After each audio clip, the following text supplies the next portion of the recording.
personal background? Ang background ko isa nakoy ka ng kuan sa coffee industry. Nakapil ko sa coffee industry sa Bukidnon o sa whole Philippines na siya ng coffee industry. Yun. Accredited na po ko sa BTI, then GAP certified na po ko, then activities po ko sa ACB. Activity ko sa ACB. Yeah. Assisted po. The process po ko kape kuan locally, internationally po.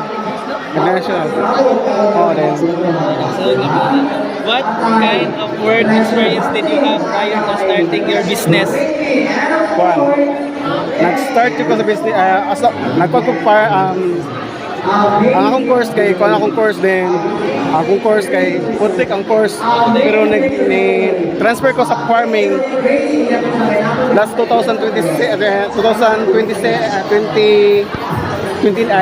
2019 nag-farming din ko din na kuan ako ang coffee industry kay murag gini ang coffee industry ba pagsulod ako sa coffee industry nahininin ako develop ang good quality sa mga training nakuha na ko mga training sa good quality nga usa pag na mapataas ang presyo sa kape so the good quality. How did your background influence your decision sa personal entrepreneurship? Kuan na person na ko ang coffee industry kay na nakita na ko potential sa coffee industry nga kanang in demand din siya sa di lang kay local kundi international gyud kay 97% ang use of coffee sa whole world. What inspired you to become an entrepreneur? Inspiration. Ang ako inspiration kay nakainini kawala ang